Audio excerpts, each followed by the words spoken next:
उपवास सोडायला कारलं करायचंय आता. करायचं का? आता वेगळ्या पद्धतीनं कारलं करू. मिक्सरच्या भांड्यात कारले टाकले आता. आता या बारीक पुडी करते. मिक्सरातून काढू मग तर बारीक करते ना. आता हे बी काढे घेतो. आता आता आवाज वाटून घेतो ना. पहिले ना खलबत्यात नाही का पाट्या वाटत बचत काढ पडायला. पहिलं पाट्या वाटत होतो. आता थोडंसं मीठ टाकीते त्याच्यात कारल्यामध्ये. आता लिंबू पिळीते कारल्यात म्हणजे कडू नाही होत. थोडीशी हळद टाकीते.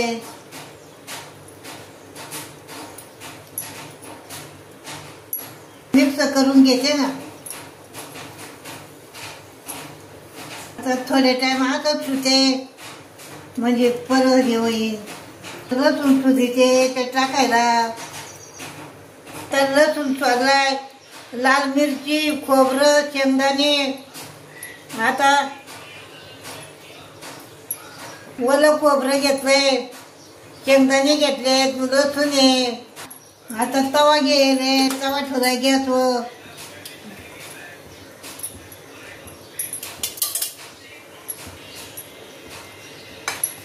आता मिरची टाकली भाजायला.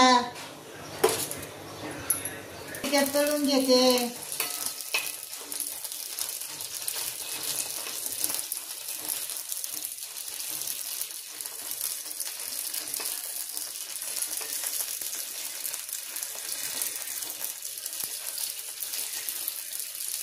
आता ओलं खोबरं टाकीते. ओलं खोबरं तळून घेते. आता शेंगदाणे टाकीते. टाकू का?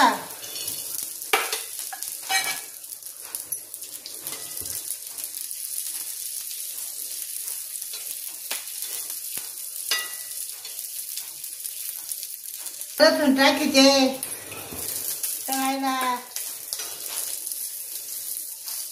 काढून घेते. काढू का?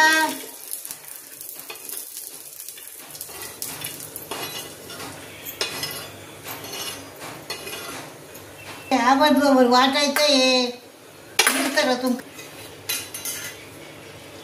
आता हे मिक्सर मधून काढायचं ना आबड बाबड का? आता आवाज बाबड मिक्सर मधून काढत ना. काढत ना तेल टाकीच्या थोडं मग तेल कापून घेतलं ना. आता कांदा टाकीते. टाकू का? आता कांदा घेतो ना परतून.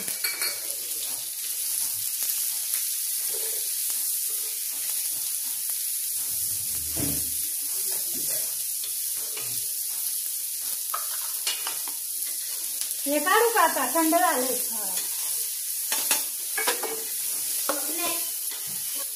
हा मसाला असा काढलेला आहे.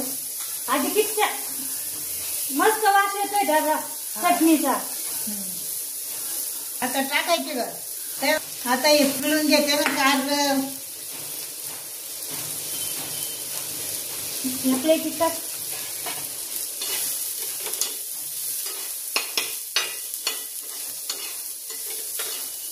कडू नाही वाट ना आजी. अजिबात कडू पाणी निघून गेलं नाही.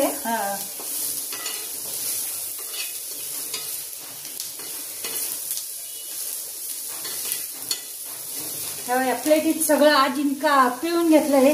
हे सगळं म्हणजे मिठाचं आहे. मीठ टाकलं पिळून घेतलंय मिक्सरातून. म्हणजे हे सगळं हे कडू पाणी ना सगळं निघून जातं.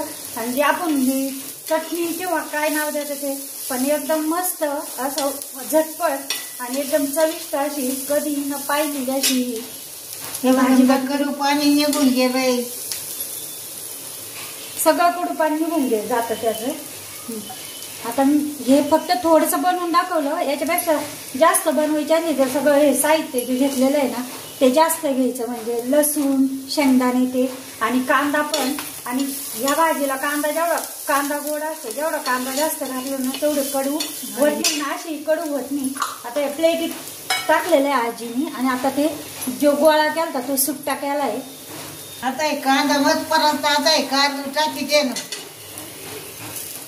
टाकू का?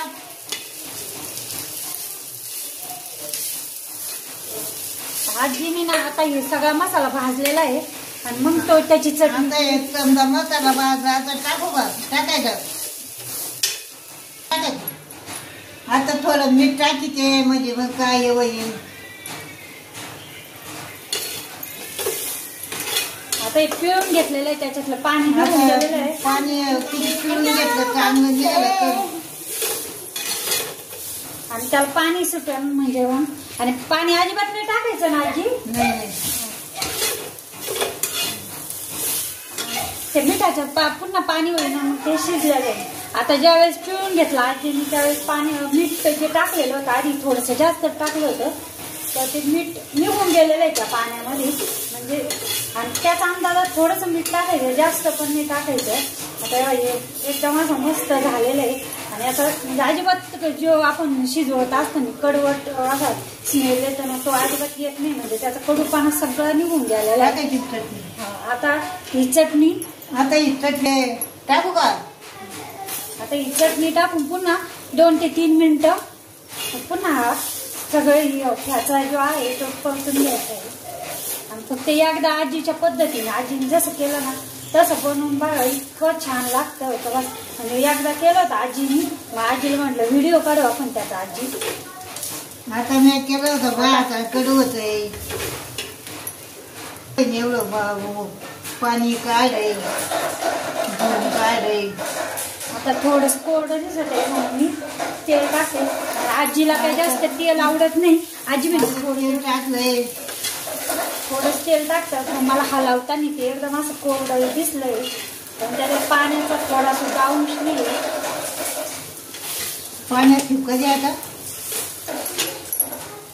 एकदम मस्त दिसत आहे. आणि त्याच्यात आपण लाल मिरच्या टाकल्या ना फक्त एकदा या पद्धतीने बनवून बघा. आणि मग तुम्ही म्हणशाल की याच पद्धतीने काही आजीच्या पद्धतीने करशाल.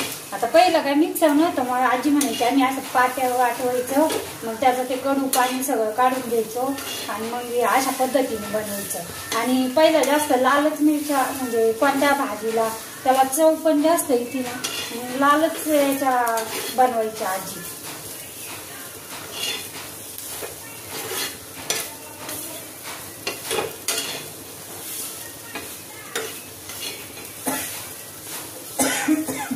अशा पद्धतीने आपला हा ठेचा झालेला आहे. शिजलेलं पण आहे ते लगेच कलर बदलला की समजायचं शिजलं. आता कमी गॅस केलेला आहे आणि झाकण ठेवलेलं आहे मी. म्हणजे प्लेट आहे ना तीच ठेवली झाकण. आता गॅस कमी केलाय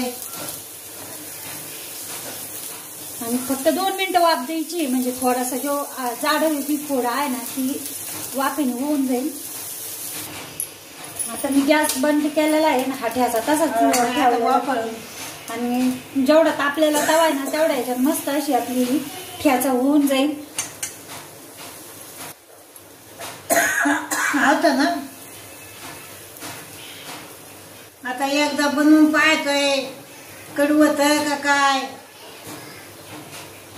ह्या दिसताना जितकं छान दिसत आहे ना असं वाटतंय लगेच उपास सोडून घ्यावा. पण आता उपवास हा संध्याकाळीच सोडायचा असतो. सोमवारचा उपवास दिवस मावळल्यानंतर. आणि तर असं वाटतंय आत्ताच लगेच खावा इतकं छान झालेलं आहे. फक्त एकदा उपास सोडायला असो किंवा नसो झटपट अशी यासोबत चपाती किंवा भाकरी सोबत ते एकदमच